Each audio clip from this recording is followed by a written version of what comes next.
Yo, selamat datang di channel baru. Belum kita mulai, alangkah baiknya Anda mendukung saya dengan cara subscribe channel ini agar saya lebih semangat dan tidak putus asa membuat konten. Pada kesempatan kali ini, saya akan melanjutkan alur cerita light novel Tented Staraken Desita volume 2 part 5. Tanpa berlama-lama, langsung saja kita mulai.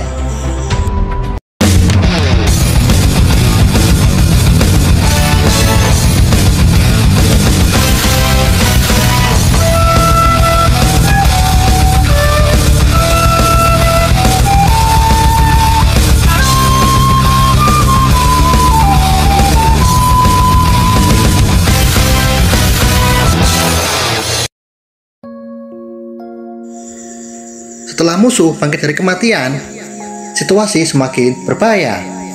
Jen tak peduli lagi dengan sisa hidupnya. Demi mengalahkan Master Dungeon, Jen mengaktifkan tongkat sihir iblisnya. Lalu Jen meminta Stefan dan Fran untuk melindunginya sampai Jen selesai merapal mantra. Bos Dungeon yang melihat Jen merapal mantra, Bos Dungeon memerintah pasukannya untuk menggunakan sihir lalu menyerang Jen. Namun itu akan sangat sulit karena Stefan dan Fran menjaganya. Setelah selesai merapal mantra, bentukan sihir terjadi antara sihir berkah dari neraka dan Dimension Shift. Melihat Bos Dungeon yang mempertahankan sihirnya, Fran mengambil kesempatan. Dengan skill Taker Abjuration, itu adalah sebuah skill yang bisa mencuri skill lawan.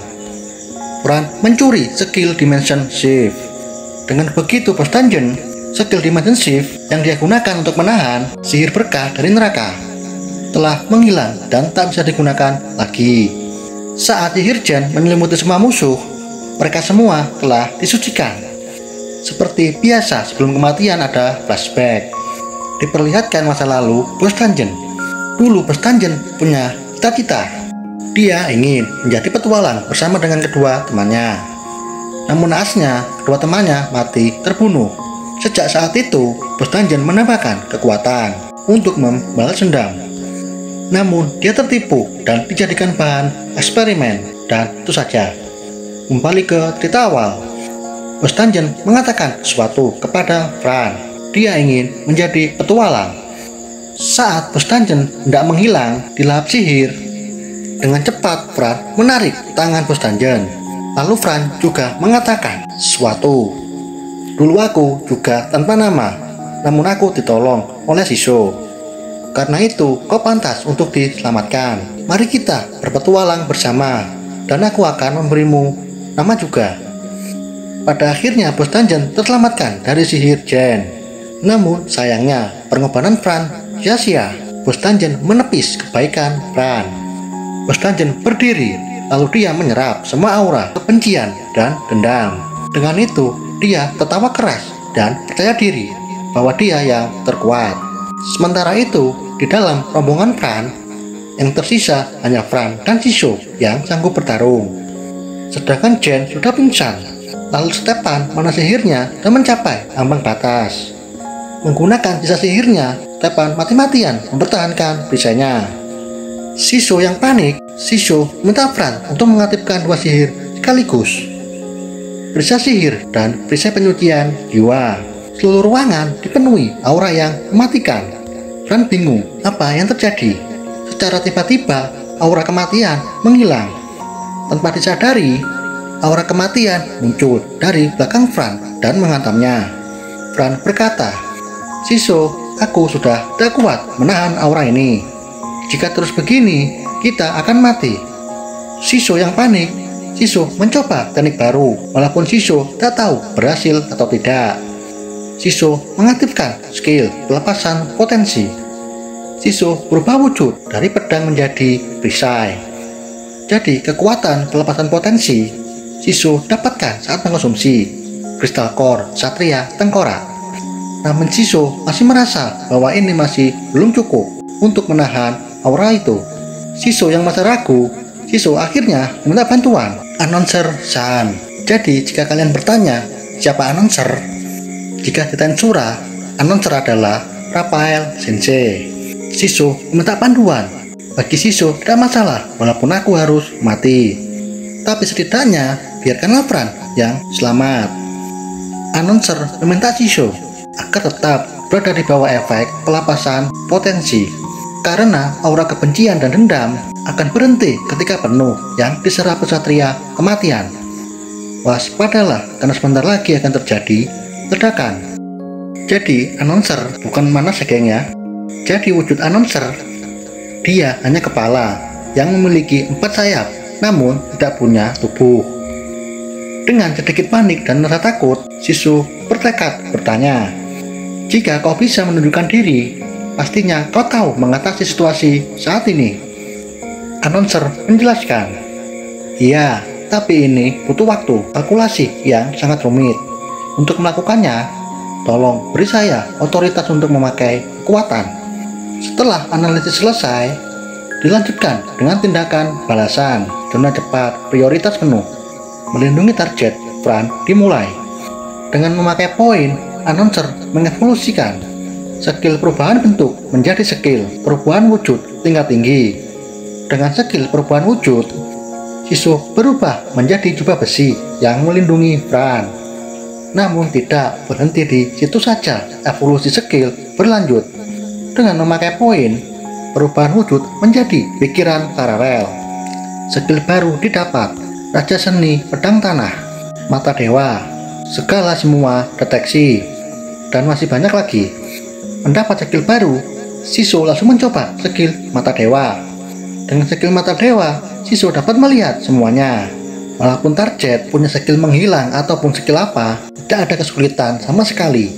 Dengan perubahan wujud, Siso bisa menciptakan anak panah besi yang bisa mengejar lawan, walaupun lawan berlari kemanapun, kecuali lari ke dimensi lain. Dengan panah besi, Siso berhasil menghancurkan 5 skeleton. Announcer masih melanjutkan. Announcer mengatakan skill baru penciptaan bunsin tingkat tinggi didapatkan. Tanpa basa-basi, Siso langsung mencobanya.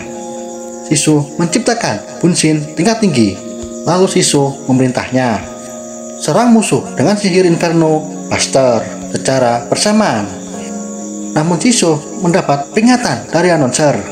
Jika membunuh Raja Kematian, 89% akan menciptakan ledakan besar.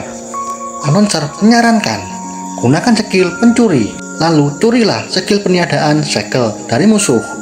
Dengan begitu, ruangan yang sebelumnya telah menyegel sihir teleportasi dari ruangan yang penuh keputusasaan telah dinetralisir. Karena membunuh Satria Kematian itu sama saja dengan bunuh diri. Sihir teleportasi aktif. Mereka pun keluar dari Pulau Langit. Tak lama kemudian, Pulau Langit meledak. Announcer Sun pun menghilang. Jadi announcer menghilang itu karena keberadaannya tidak diizinkan oleh para dewa. Setelah sampai di daratan, akhirnya mereka semua pun bisa bernapas lega. Namun hanya Jen yang masih pingsan. Kemenangan ini diakhiri dengan Stefan yang menghilang. Bahkan Siso tak tahu Stefan mati atau entah kemana. Beberapa hari kemudian di kediaman Jen memberikan buku harian kepada Fran. Di dalam buku harian tersebut berisi cerita tentang Nameless perlu menjadi kelinci percobaan. Jadi Dungeon Pulau Langit adalah wilayah fasilitas kerajaan Ledius. Beberapa hari berlalu, diperlihatkan Fran yang sangat bahagia walaupun hatinya masih terguncang tentang menghilangnya Stefan. Akhirnya telah tiba, petualangan baru dimulai. Perpisahan dengan Jen adalah bukti. Petualangan Fran dilanjutkan menuju Dungeon Ulumut. Fran memanggil Urushi, naik dan pergi. Dalam perjalanan, hidung Fran mengendus bau yang aneh. Saat ditelusuri, itu adalah bau air laut. Saat sampai di tepi laut, Fran sangat takjub betapa indahnya dan luas laut ini. Lalu Siso meminta Fran untuk pergi ke kota mencari penginapan, dan kita bisa pergi ke laut setelah menemukan penginapan. Sesampai di kota, Siso dan Fran merasa ada yang aneh. Entah apa yang terjadi dengan kota ini. 7 tempat penginapan sudah Fran kunjungi. Namun semua penjaga penginapan, mereka mengatakan hal yang sama, yaitu kamar sudah penuh. Fran melanjutkan dengan mencari kuil petualang dan menyerah mencari penginapan. Setelah sampai di kuil petualang, kota Drat, Fran menunjukkan kartu kuil. Saat melihat kartu Fran, semua orang tercengang. Gadis kecil kucing hitam, Fran, rank peringkat D.